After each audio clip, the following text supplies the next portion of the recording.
Bertrand Alliot, bonjour. Bonjour Xavier Leguet. Alors vous êtes environnementaliste et vous êtes le porte-parole d'une toute jeune association qui s'appelle Action Écologie. Est-ce que vous pouvez nous en dire plus à propos d'Action Écologie? Oui, Action Écologie est assez récent, elle a été créée en 2020. Moi je l'ai rejoint il y a 2-3 mois en tant que porte-parole. Et effectivement, pourquoi elle est née? C'est parce on était agacés en fait de ce que montraient les écologistes traditionnels de l'écologie en fait. Et un des gros problèmes, c'est qu'ils sont très catastrophistes. Donc le ciel va nous tomber sur la tête, pour le faire simple, hein, mais je crois qu'on est vraiment là-dedans en ce moment. Et moi, je pense qu'une autre écologie est possible. À Action Écologie, on pense que la catastrophe n'est pas certaine, en tout cas pas sur les sujets sur lesquels on nous emmène en fait. Et puis il y avait un autre aspect qu'on n'aime pas chez les écologistes traditionnels, c'est le fait qu'ils ont tendance à mélanger les sujets écologiques, disons, environnementaux, avec les sujets sociétaux. Très souvent, on peut les voir, je ne sais pas, la lutte contre les inégalités, ce genre de choses. Pour moi, pour nous, ce n'est pas des sujets qui sont liés vraiment à l'écologie, même s'il peut y avoir des liens, mais tout sujet peut avoir des liens avec d'autres. Et puis enfin, on était agacés récemment à cause de leur prise de position, où on se rend compte que c'est finalement des peines à jouir. Et on a envie d'avoir une écologie plus positive. C'est-à-dire que, vous voyez, ils voulaient interdire le Tour de France, les sapins de Noël, et bientôt les feux dans les cheminées aussi. Et donc, il ne faut quand même pas exagérer. Si vraiment on doit aller jusque-là, je ne sais pas s'il faut continuer d'être écologiste. Alors, on va revenir un petit peu sur vous et sur votre parcours. Vous avez été militant à la Ligue de protection des oiseaux, c'est ça? Oui, alors depuis que j'ai 12 ans, en fait, j'étais un passionné d'oiseaux, effectivement. Et je suis rentré comme ça à la LPO, qui est aujourd'hui une grande association, une grande ONG, on peut dire, puisqu'elle a 60 000 membres, plus de 300 salariés. Et donc j'ai été au conseil d'administration de la LPO pendant 15 ans, effectivement. Et puis j'ai travaillé pour France Nature Environnement. J'ai longtemps milité dans les associations de protection de la nature et de l'environnement. Alors donc vous nous expliquiez que Action Écologie a pour but de sortir un petit peu de l'alarmisme ambiant en termes de sortir du catastrophisme écologiste tel qu'on l'entend, le narratif sur la fin du monde en fait, parce qu'on nous explique souvent fin du monde, fin du mois, même combat, et donc cette espèce de logique eschatologique de fin du monde est très présente dans la pensée écologiste, dans la pensée de l'écologie politique. Donc vous, comment vous voyez les choses en fait? On court pas la catastrophe? Ben, je pense que, vous savez, peut-être que l'humanité est en danger. Vous savez, c'est très difficile d'avoir un avis sur l'histoire naturelle. Il faudrait qu'on fasse un bilan dans quelques siècles pour savoir vraiment ce qui va se passer. Mais en tout cas, sur les sujets dans lesquels on est entraîné, en fait, l'alarmisme tourne autour essentiellement d'un sujet et d'un seul. Et si vous enlevez ce sujet-là, il n'y a plus d'alarmisme, ou il est moins justifié, disons. Et c'est l'alarmisme climatique, en fait. Et on pèse sur ces questions. Évidemment qu'il y a un changement climatique, personne ne le nie. Même les climato-sceptiques disent qu'il y a un changement climatique, puisqu'il y a une augmentation des températures moyennes de la Terre depuis une centaine d'années. Et puis, quasiment personne ne nie que le CO2 anthropique a son rôle dans ce réchauffement. Mais ce n'est pas à cause de ça qu'il va y avoir des catastrophes. Par exemple, le GIEC, on parle beaucoup du GIEC et du bilan du GIEC. Mais vous savez qu'il ne prévoit pas, il n'a pas prévu ou il n'a pas constaté d'augmentation ni de la fréquence ni de l'intensité des phénomènes extrêmes. Mais ça, personne ne le dit. Et pourtant, le GIEC le dit, mais on ne le met pas, on le met pas en valeur. Et donc, les gros titres des journaux ne font que faire du bruit avec des éléments qui vont dans le sens du récit de la catastrophe. Et nous, on souhaite rompre avec ce récit, en fait. Voilà, sur aussi d'autres questions comme les pôles. Aujourd'hui, vous savez, Al Gore avait déclaré que en 2014, il se peut qu'il n'y ait plus de banquise en été. Cet été, il y avait encore quasiment 4 millions de kilomètres carrés, ce qui fait 8 fois la surface de la France. Donc vous voyez qu'Al Gore a eu le prix Nobel de la paix quand même. Donc je voudrais simplement qu'on prenne un peu de recul par rapport à l'alarmisme et qu'on regarde en fait les faits et qu'on arrête de lire les gros titres des journaux. Mais comment on fait, puisque c'est quelque chose qui est quand même très ancré dans les esprits aujourd'hui, la croyance dans le drame qui nous guette? Oui, mais je crois justement qu'il faut essayer de rompre avec ça. Vous avez des éléments rationnels à... Je vous en ai donné quelques-uns. De même qu'il y a un alarmisme en ce moment sur la biodiversité, par exemple. On parle toujours de l'érosion de la biodiversité, de la catastrophe, sur ce sujet-là aussi. Mais si on prend la France, par exemple, on se rend compte qu'il y a beaucoup d'espèces qui vont mieux, qui se portent mieux qu'avant. Si vous prenez... Vous savez, il y a des débats sur les loups. Mais alors, on oublie de dire que les loups sont donc revenus, tout seuls d'Italie d'ailleurs, et sont en train de se répandre à travers la France. C'est un prédateur. Les écologistes ont toujours dit que si la chaîne alimentaire était en bonne santé, pour faire simple, les prédateurs qui sont en haut de cette chaîne, eh bien, seraient c'est un signe d'une certaine manière. Donc si le loup, comme ça, arrive à se répandre en France, c'est bien que l'environnement ne se porte pas si mal. Donc il y a plein d'espèces. Vous avez les cigognes, par exemple. On ne dit jamais, mais il y a 50 ans, il y avait très peu de cigognes. Aujourd'hui, elles se sont multipliées de façon assez spectaculaire dans certains endroits. Les hérons et les aigrettes, par exemple, les ornithologues, il y a 50 ans, ils n'en voyaient quasiment pas. Aujourd'hui, ce sont des espèces qui sont répandues absolument partout. Et je peux vous donner des listes comme ça d'espèces qui vont mieux, la loutre, le pigeon ramier, etc. Mais on ne met le doigt que sur les espèces qui vont moins bien. Or, je pense que si on fait un bilan, je ne suis pas sûr qu'il y ait plus d'espèces qui vont moins bien que l'inverse. On ne voit jamais les trains qui arrivent à l'heure, quoi. Exactement. Et on est toujours en train d'accentuer une catastrophe qui pour l'instant, n'en est pas une. Alors après, sur le sujet de l'humanité, peut-être que l'humanité est en danger, pour plein de raisons, mais qu'on ne connaît pas. Mais je ne pense pas qu'elles soient en danger par rapport aux sujets qui sont mis en valeur. Alors est-ce que ces sujets-là ne sont pas en fait un prétexte pour une transformation radicale des modes de consommation, une transformation aussi des rapports entre des échanges commerciaux et des voyages, enfin bref, un changement de mode de vie quelque part, puisque qui dit réchauffement climatique dit énergie. C'est la question de l'énergie en fait qui est centrale là-dedans. Donc vous, quelle est votre position en fait sur les énergies fossiles, sur le carbone, sur les énergies propres ? Alors c'est un vaste sujet évidemment. Je pense que notre avis c'est que on veut aller trop vite en fait, parce que on met en scène une urgence. Et donc avec cette urgence, ce diagnostic de l'urgence, on va avoir des politiques qui répondent et qui sont des politiques qui sont forcément radicales. Et aujourd'hui, quand on veut interdire les voitures à moteur, ou quand on ne veut plus se servir de ressources fossiles, eh bien on est dans la radicalité parce qu'on veut aller trop vite. Moi, je pense que il va y avoir une raréfaction des matières, des énergies fossiles. Et donc, progressivement, il va falloir qu'on sorte de ça, et qu'on passe à des énergies non fossiles. Mais il ne faut pas se précipiter, parce que dans la précipitation, on fait absolument n'importe quoi.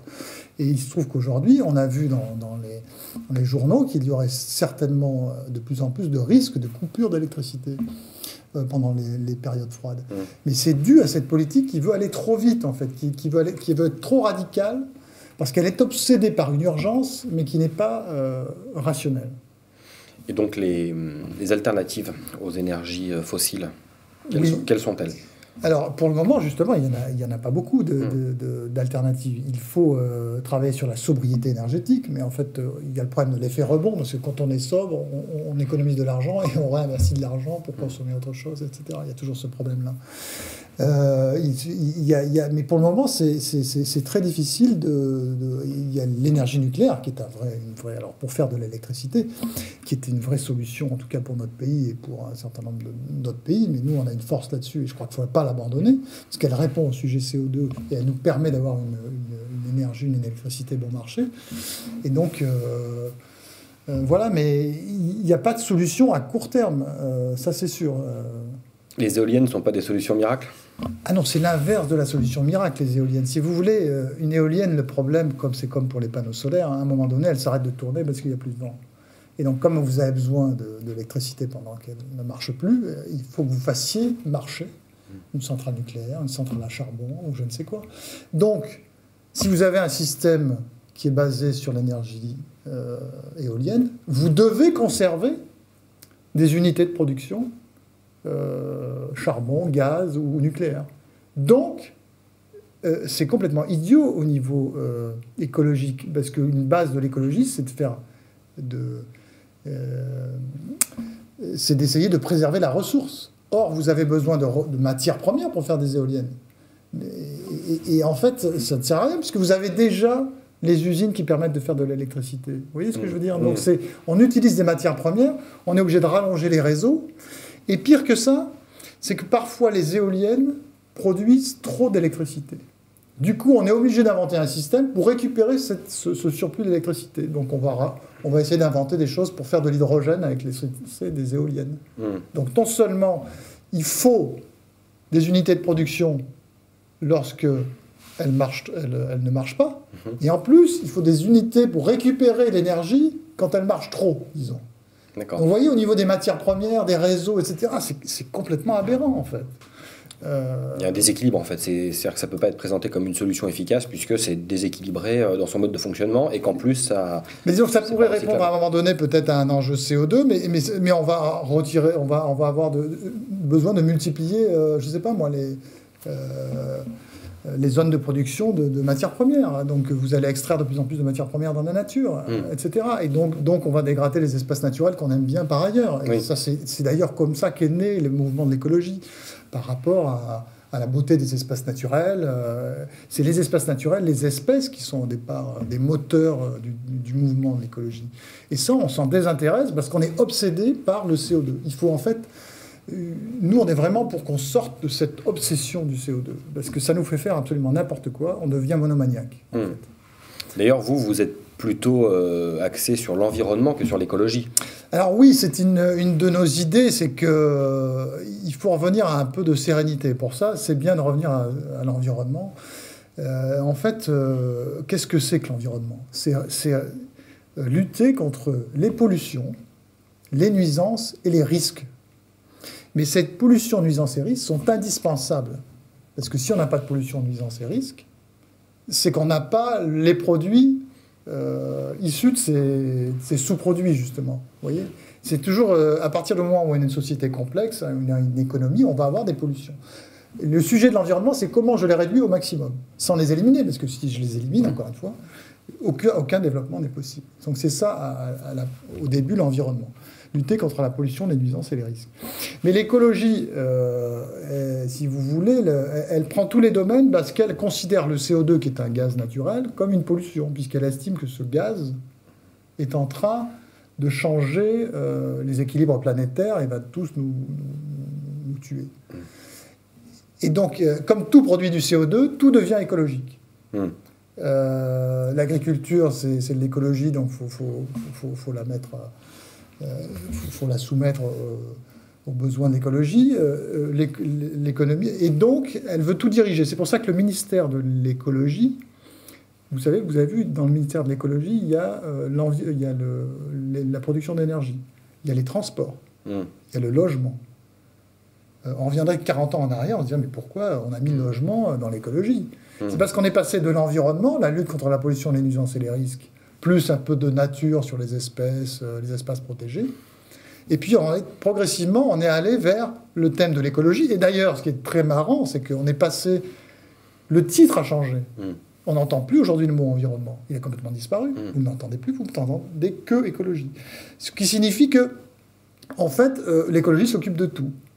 D'où l'inflation du ministère de l'Environnement, qui est devenu cet énorme ministère, mais en fait, qui a tendance à désorganiser. Donc, nous, on serait pour enlever, par exemple, les sujets de l'énergie, du transport et du logement. On serait pour l'enlever du ministère de l'écologie, de refaire un ministère de l'Environnement, en fait, qui soit recentré sur ses activités historiques, disons, et donner les autres politiques à un autre ministère qui a d'autres objectifs.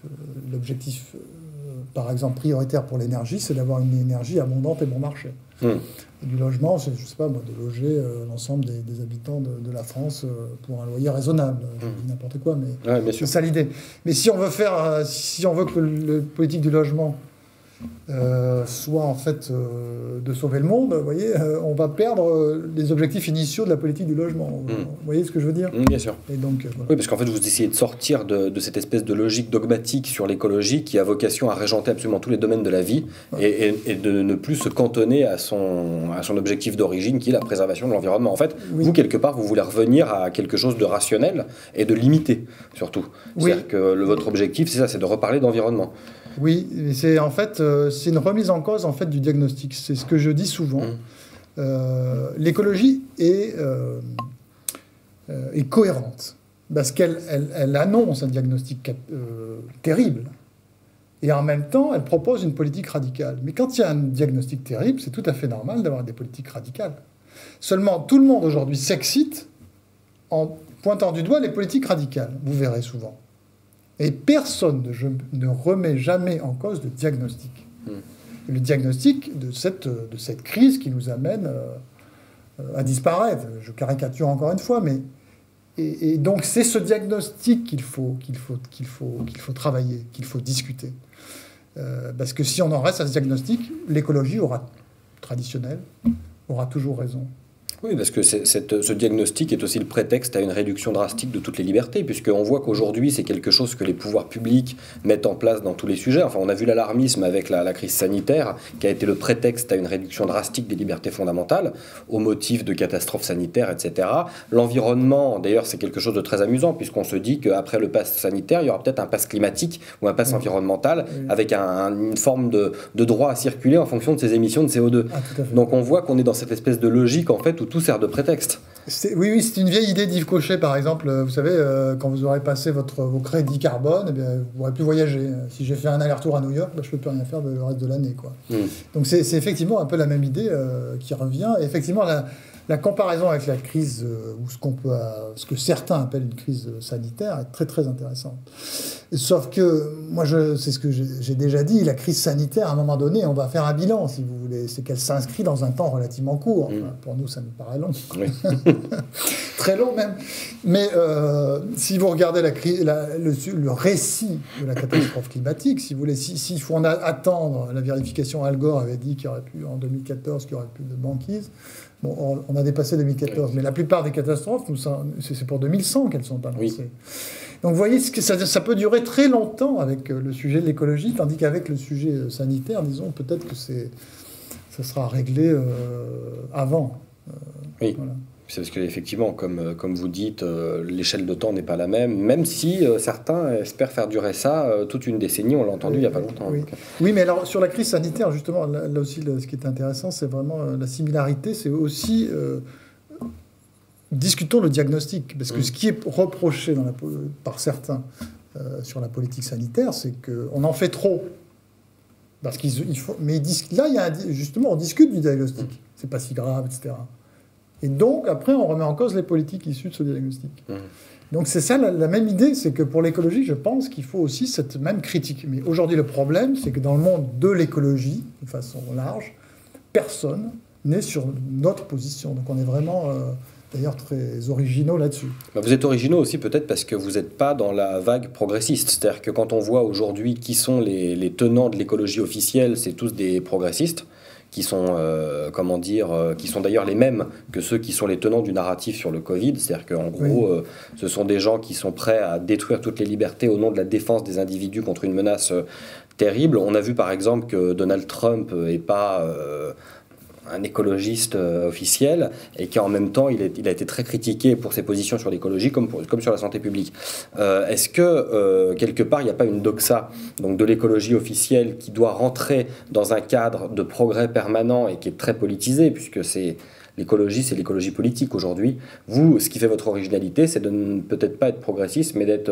Est-ce que vous êtes conservateur ou juste rationnel ? En tout cas... on est rationnel, c'est-à-dire que chez nous, tout le monde est le bienvenu tant qu'on est sur cette ligne-là. Mais c'est vrai qu'on ne mélange pas, et c'était aussi une des raisons que je vous ai indiquées au départ, c'est qu'on ne veut pas mélanger ces histoires, justement, que vous appelez du progressisme, les aspects sociaux. En fait, il y a eu trop de mélange des genres dans l'écologie. Pourquoi l'écologie s'est inscrite à gauche? Pourquoi l'écologie a été la première à faire un mariage gay, par exemple? J'avais un copain qui était chez les Verts à l'époque, il dit « Mais pourquoi on va là-dedans? Pourquoi on se montre comme ça? Nous, c'est l'écologie, c'est l'environnement. » Il était désespéré de voir à l'époque Noël Mamère s'enfermer dans ce mariage gay. Quel est le rapport entre le mariage gay et l'écologie? Il n'y en a pas. On n'est ni pour ni contre, c'est pas le sujet.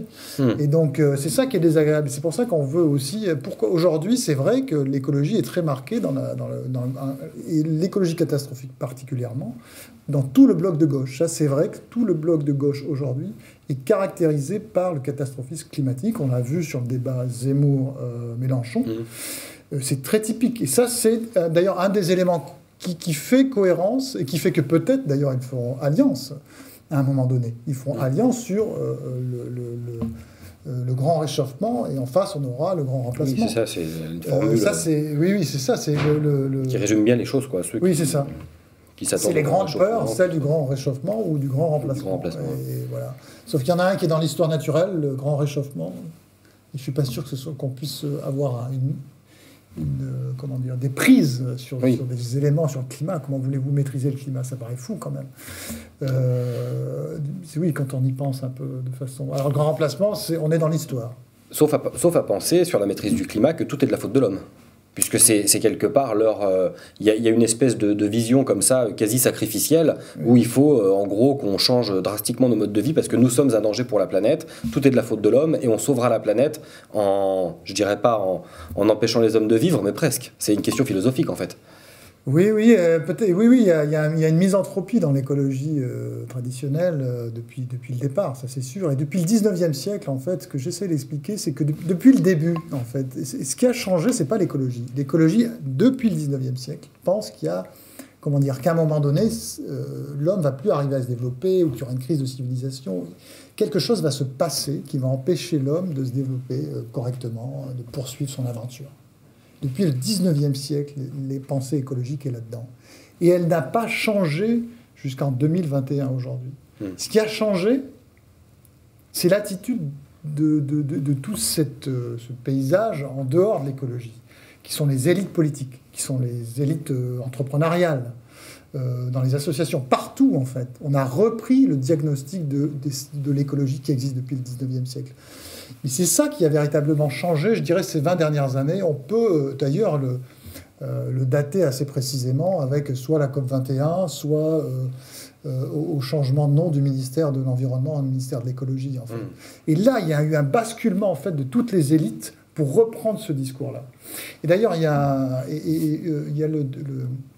le sujet un des premiers sujets de l'écologie, c'était la population.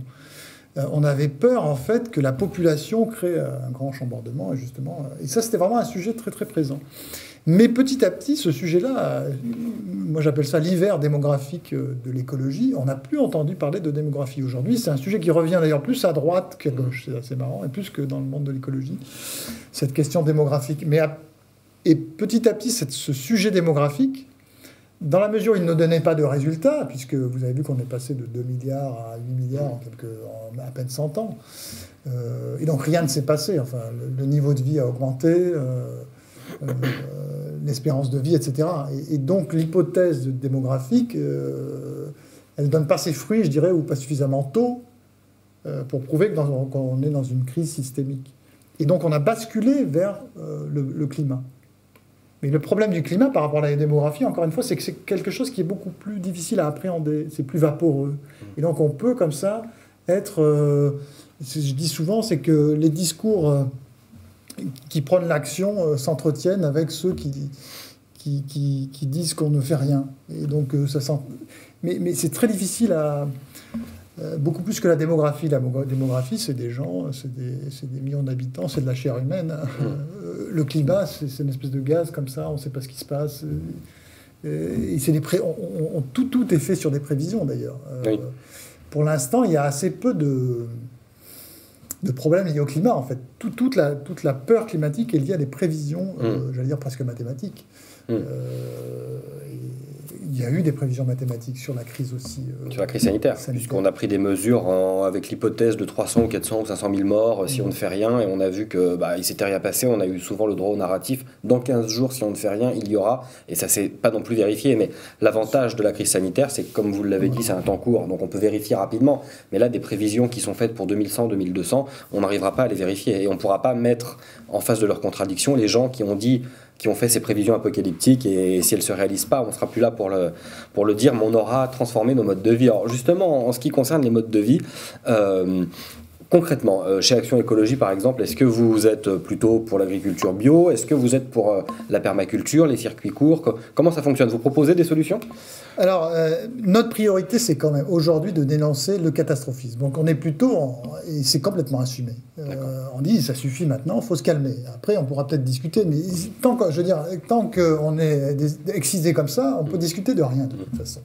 Après, effectivement, nous, l'idée, c'est de dire qu'il y a des sujets écologiques ou environnementaux, je préfère le mot environnement, qu'il faut traiter, mais qu'on n'est pas dans une situation dramatique. Donc après, tout est possible. Les circuits courts, effectivement, c'est très intéressant.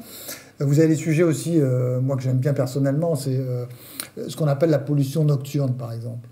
Parce qu'il y a beaucoup de lumière dans les villes, même dans les villages, un peu partout. Et là, de façon, sans remettre en cause notre économie, en faisant des économies, et en facilitant la vie de la faune et de la flore qui subissent ces lumières la nuit, on peut arriver à avoir des actions qui ont un impact à la fois sur la faune et la flore et sur les gens, puisqu'on va redécouvrir le ciel étoilé, etc. Vous voyez, ce que je veux dire, c'est que le CO2, on met des milliards d'euros, vraiment des milliards, c'est des sommes absolument considérables. Et on est incapable de savoir à quoi ça sert. D'ailleurs, il n'y a aucun résultat, puisque tous les résultats sont à étudier à l'échelle globale. Et il y a la courbe du CO2, il n'y a absolument aucun infléchissement, ça n'existe pas, elle continue. Mais on continue à l'échelle locale à dépenser des milliards là-dessus. Est-ce qu'on ne peut pas dépenser le dixième, le centième, le millième de cette somme-là, juste pour changer la vie des gens au quotidien? Par exemple, travailler sur ces affaires de pollution lumineuse. Par exemple, pour, non pas comme à Paris, faire des permis de végétaliser qui finissent je ne sais pas, vous avez vu ça en traversant Paris, c'est complètement affreux, quoi. Mais on peut mettre beaucoup d'argent sur les espaces verts, les espaces verts sérieux, il faut entretenir, il faut... Voilà. Donc sur les circuits courts, on peut faire beaucoup de choses.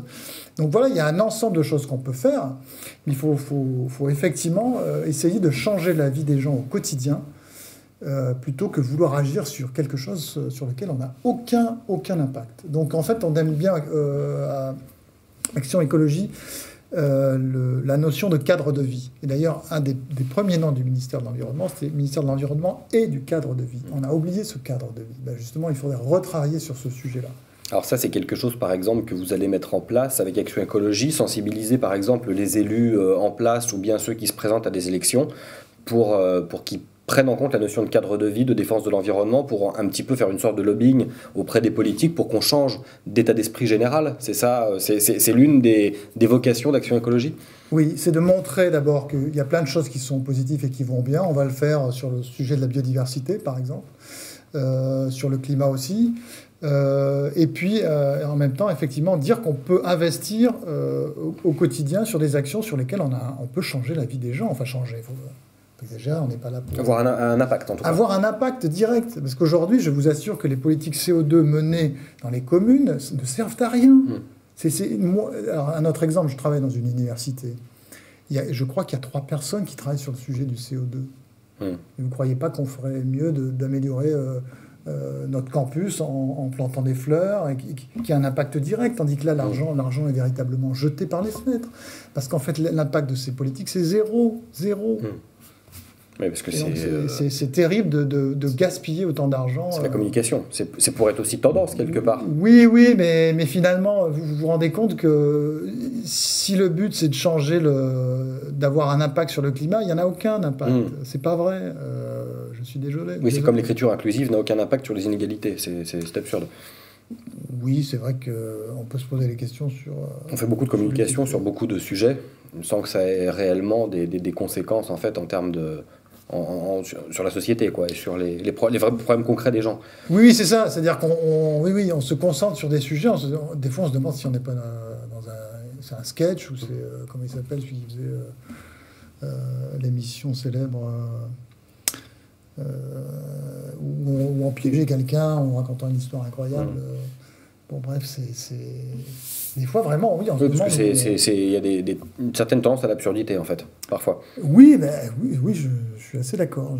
C'est là où je pense que le mouvement de l'écologie, d'ailleurs, on dit souvent que ça devient religieux.